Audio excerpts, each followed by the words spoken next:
तो एक बार फिर से आप सभी का स्वागत है हमारे यूट्यूब चैनल पे। आज हम बात करने वाले हैं विशेषण के बारे में। इससे पहले हम संज्ञा और सर्वनाम विकारी शब्दों के बारे में पढ़ चुके हैं। आज है विशेषण। चलिए तो विशेषण को स्टार्ट करते हैं। जिस शब्द से संज्ञा या सर्वनाम की विशेषता का बोध हो उसे विशेषण कहा जाता है। एग्जाम्पल है इसके खट्टा नींबू।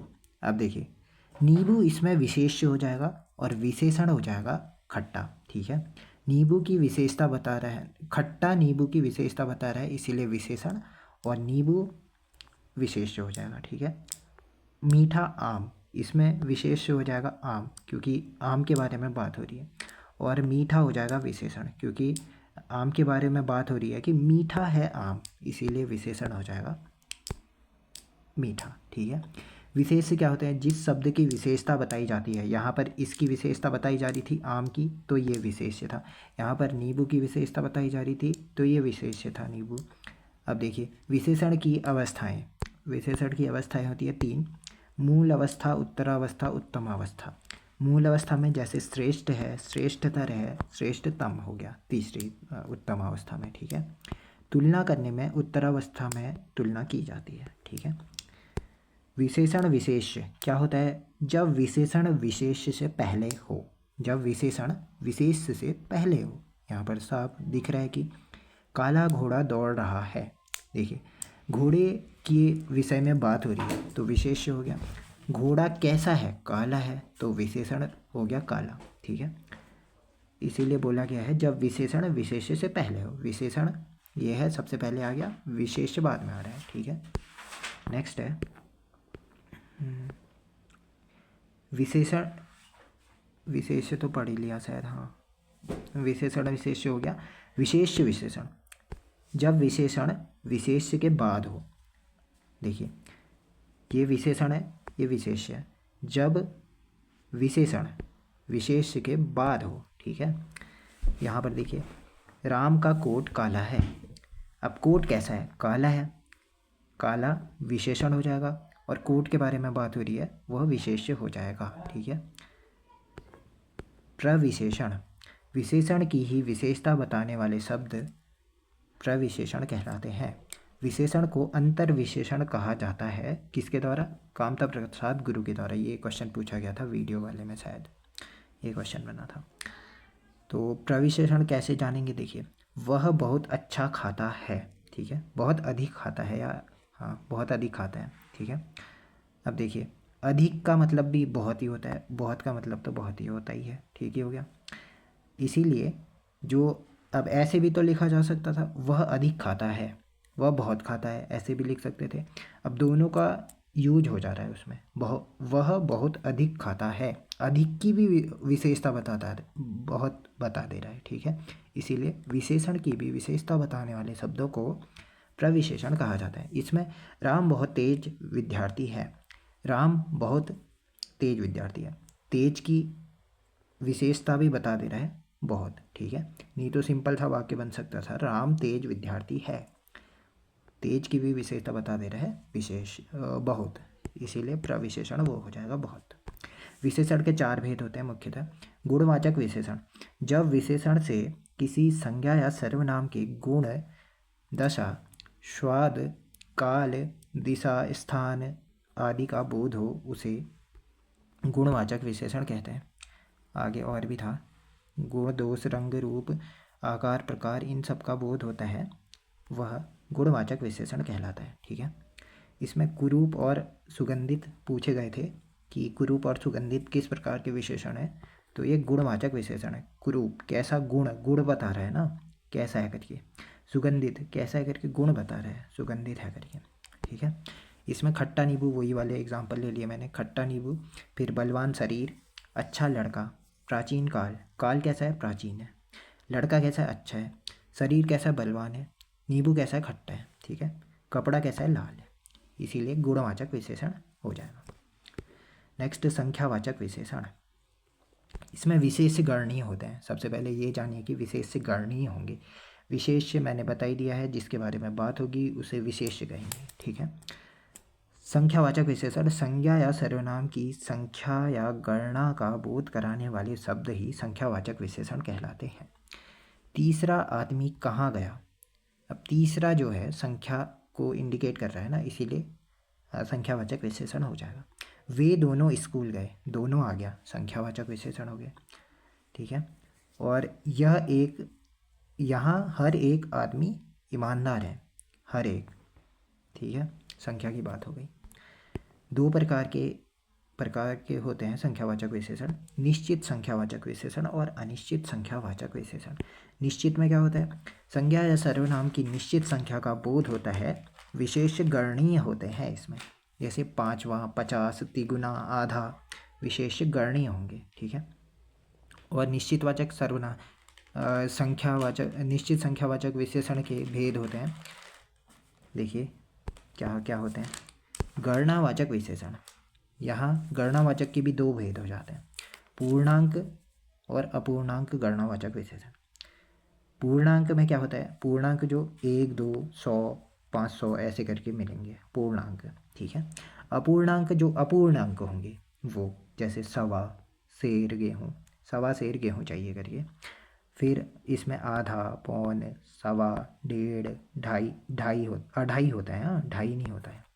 लगभग, करीब, तकरीबन, यह अनिश्चितकालीन संख्यावाचक विशेषण होते हैं। ठीक है, ये वाले हैं। और ऊपर वाले ये अपूर्णांक बोधक विशेषण होते हैं। इसमें क्रमांक बोधक विशेषण क्या होते हैं, क्रमांकवाचक या क्रमांक बोधक, जो संख्या के क्रमांक को सूचित करते हैं, जैसे ये लोग बैठे हैं जैसे। ठीक है। क्रमांक, पहला लड़का आओ। ठीक है, पहले लड़के को बुला लिया गया, फिर दूसरे को बुलाया, फिर ऐसे ही 5वां पहुंचा, 6ठा पहुंचा, 7वां पहुंचा, ऐसे करके जो क्रमवाचक विशेषण होते हैं ना, जो संख्या के क्रमांक को सूचित करते हैं, उसे क्रमवाचक विशेषण कहते हैं। पहला, दूसरा, तीसरा, 5वां, 6ठा, 7वां, 8वां, ऐसे करके कुछ भी। आवर्तीवाचक विशेषण, अनावर्ती कह रहा हूँ, अनावर्ती तो गलत हो जाएगा ना, आवर्तीवाचक विशेषण, किसी संख्या की आवर्ती जहाँ होती है, जैसे दुगुना, तिगुना, चौगुना, इस तरीके से आवर्ती का बोध होता है, उसे कहते हैं आवर्तीवाचक विशेषण।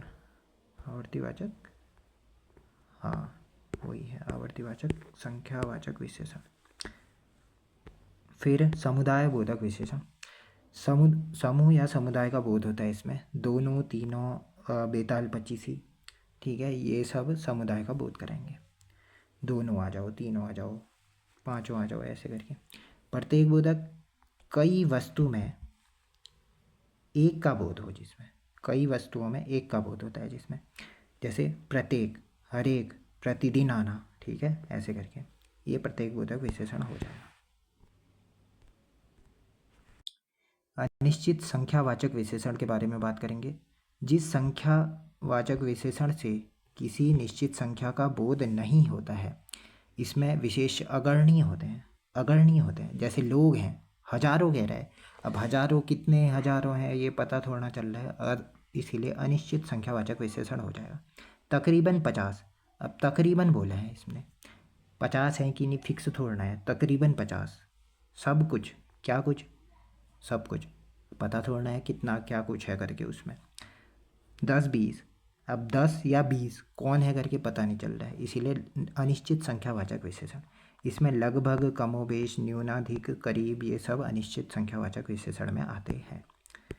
फिर परिमाणवाचक विशेषण, संख्या या सर्वनाम के परिमाण, संज्ञा होना चाहिए यहाँ पे, हाँ संख्या ही होगा यार, रुकना 1 मिनट। परिमाण का या मात्रा संबंधी विशेषता का बोध होता है, उसमें हम परिमाणवाचक विशेषण कहेंगे। माप तौल की जाती है इनसे। ठीक है, माप तौल का पता लगता है। विशेष अगणनीय होते हैं इसमें, विशेष की बात जो जिसके बारे में बात होगी ना वो अगणनीय होंगे। जैसे मुझे 2 किलो चीनी दे दो, अब 2 किलो परिमाण की बात होगी, पर विशेष तो अगणनीय होगा ना, इसीलिए कहा है विशेष अगणनीय होगा। परिमाण निकलेगा पर जो विशेष होगा वो अगणनीय होगा। जैसे चीनी, 2 किलो चीनी, अब 2 किलो में कितने दाने हैं ये थोड़ा ना गिनने लग जाओगे, तभी कहता है कि विशेष अगणनीय होगा। इसके 2 भेद होते हैं, निश्चित परिमाणवाचक विशेषण और अनिश्चित परिमाणवाचक विशेषण। निश्चित परिमाणवाचक विशेषण में क्या होगा, मापतौल का निश्चित बोध कराने वाले विशेषण ही निश्चित परिमाणवाचक विशेषण कहलाएंगे। ठीक है। करीम जीवन भर पूरा सुख भोगता रहा या दुख भोगता रहा, ऐसा भी कर सकते हो यहाँ पे। ठीक है। देखिए भर आ गया, भर लगने से निश्चित परिमाणवाचक संख्या वो परिमाणवाचक विशेषण का पता लगता है भर आने से। 1 मीटर कपड़े से काम चल जाएगा, 1 मीटर। ठीक है, निश्चित परिमाण का पता चल रहा है ना, 1 मीटर बोला है उसने बस। ठीक है। मुझे 2 सेर गुड़ दे दो, मुझे 2 सेर चीनी दे दो, कुछ भी ले लो यहाँ पर। हाँ ठीक है, 2 सेर आ गया। अब 2 परिमाण का पता चल जा रहा है ना, 2 सेर की बात हो रही है। फिर गज या किलो, ये सब निश्चित परिमाणवाचक विशेषण में आते हैं। अनिश्चित परिमाणवाचक विशेषण में क्या होगा, संज्ञा या सर्वनाम का कोई निश्चित परिणाम ज्ञात नहीं होता है इससे। ठीक है। राम ने रोटी खाकर और रोटी मांगी, कितनी रोटी मांगी, अनिश्चित, कुछ पता नहीं चल रहा, और रोटी मांगी। ठीक है। फिर थोड़ा, कितना थोड़ा, थोड़ा सा, उससे ज़्यादा। फिर बहुत, ढेरों, ये सब अनिश्चित परिमाणवाचक विशेषण में आते हैं। ठीक है। नेक्स्ट है सार्वनामिक विशेषण, ये लास्ट है हमारा। पुरुषवाचक और निजवाचक सर्वनामों को छोड़कर जो अन्य सर्वनाम जब संज्ञा की विशेषता बताए, ऐसे सर्वनाम को सार्वनामिक विशेषण कहते हैं। ऐसे सर्वनाम जो विशेषण के रूप में प्रयुक्त हो। देखिए आगे समझते हैं थोड़ा और।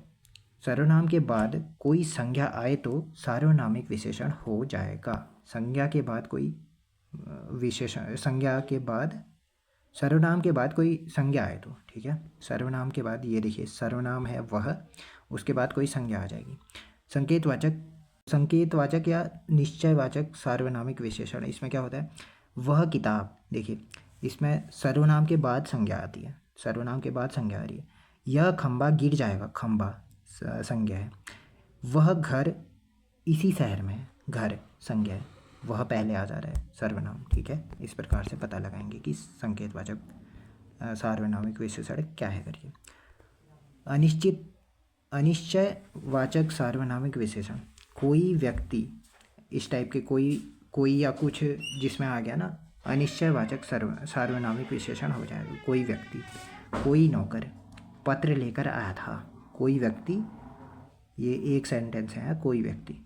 और फिर दूसरा है कोई नौकर पत्र लेकर आया था, कोई, अब पता नहीं चल रहा है। ठीक है। संबंधवाचक सार्वनामिक विशेषण, इसमें जो पुस्तक, जो का संबंध पुस्तक से है। मौसेरा भाई, ये संबंध दर्शा रहे हैं ना, इसीलिए सर्वनाम और इसमें कुछ अंतर नहीं है, वैसे सेम ही है।